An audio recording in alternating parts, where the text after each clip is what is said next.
Assalamualaikum warahmatullahi wabarakatuh. Saya Ibu Rufiana Septriani, saya mengajar di kelas 1B. Yang ingin saya jelaskan di sini adalah tentang permasalahan dalam mengajar di kelas 1. Beberapa masalah yaitu yang pertama tentang masih ada beberapa siswa yang nilainya di bawah KKM. Terus ada juga beberapa siswa yang masih ada yang belum bisa membaca, dan belum ada anak juga yang hanya beberapa mengenal huruf ya. Terus setelah itu di kelas itu anak suka sekali bosan dalam belajar. Banyak juga anak yang aktif sekali di kelas. Solusi yang mungkin saya lakukan yaitu yang pertama, yang anak-anak di bawah KKM itu saya beri tambahan belajar dan tambahan belajar setelah selesai pembelajaran. Untuk anak diberi tugas setelah itu meminta orang tua untuk dileskan. Lalu kedua, untuk anak yang belum bisa membaca, meminta orang tua untuk mengeleskan dan belajar membaca di rumah. Lalu saya juga setelah pembelajaran selesai membantu untuk belajar membaca di sekolah beberapa menit sebelum anak-anak pulang.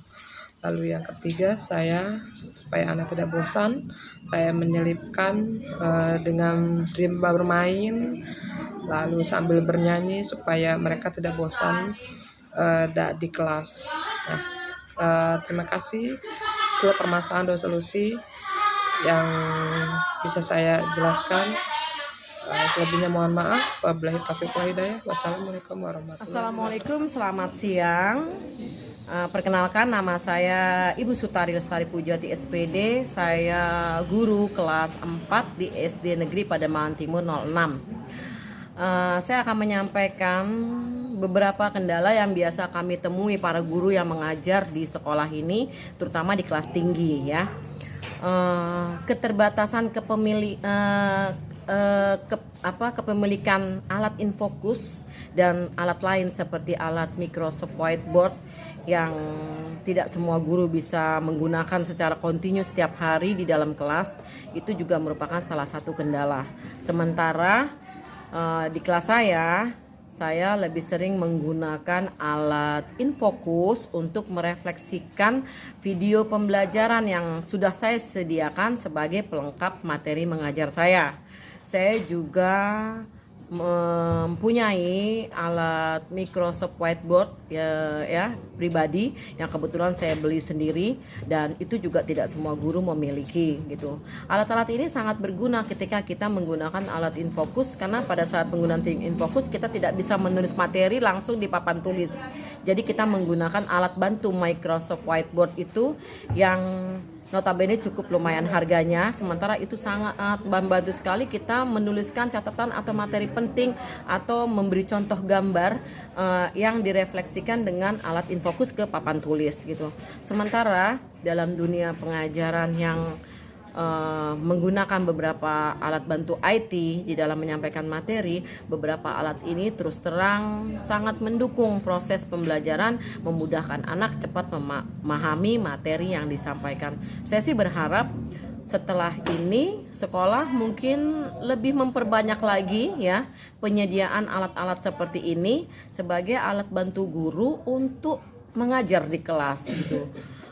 Satu, selain penggunaan alat ini menghemat pengeluaran biaya ATK ya. Kedua, alat ini cepat sekali, lebih mudah digunakan dan tidak mempermudah juga siswa untuk memahami semua materi yang tersulit sekalipun, terutama dalam pembelajaran matematika dan pengayaan materi dari skup bidang lain di dunia pendidikan ya. Kita misalnya tidak bisa membawa anak ke sawah untuk melihat bagaimana seorang petani menggunakan alat pengganti bajak ya, mesin bajak sementara kita tinggal di kota. Tapi dengan adanya Infokus ini dan penggunaan beberapa video pembelajaran, hal-hal seperti itu mudah langsung diperlihatkan kepada siswa bagaimana cara kerjanya.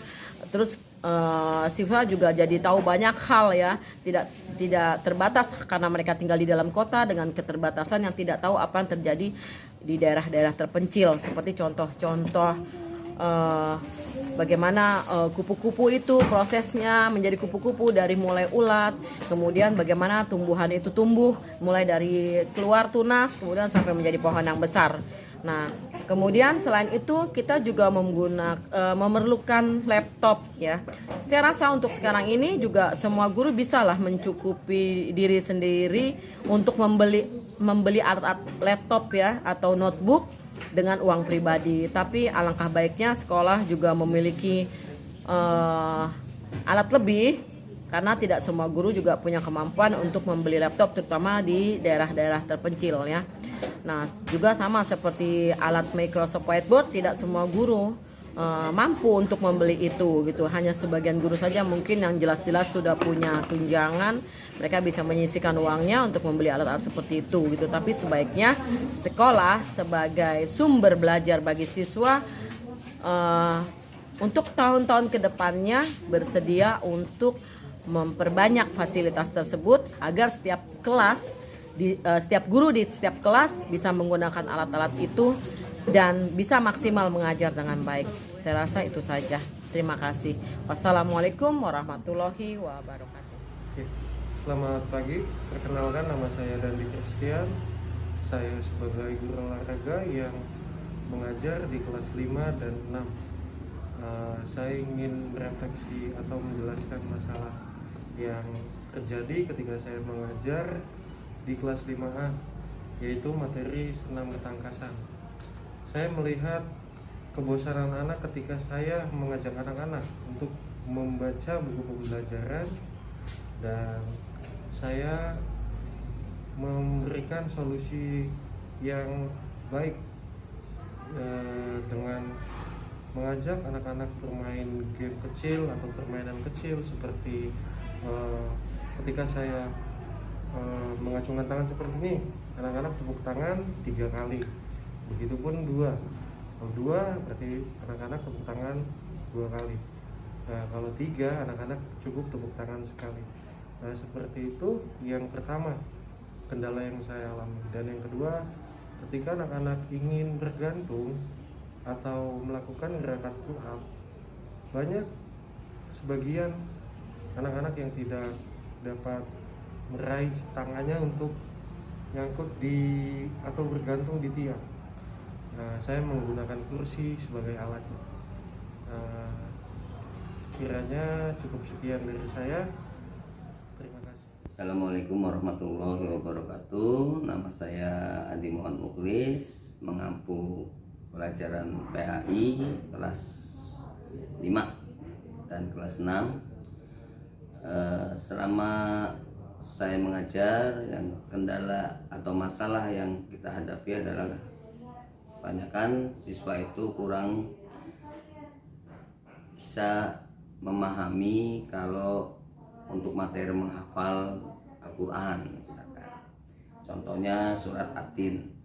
Nah, kendalanya itu biasanya mereka karena ada yang mengaji di rumah, ada juga yang tidak. Dan bahkan ada yang bisa mengaji, udah bisa membaca Al-Quran, dan ada juga yang belum bisa sama sekali.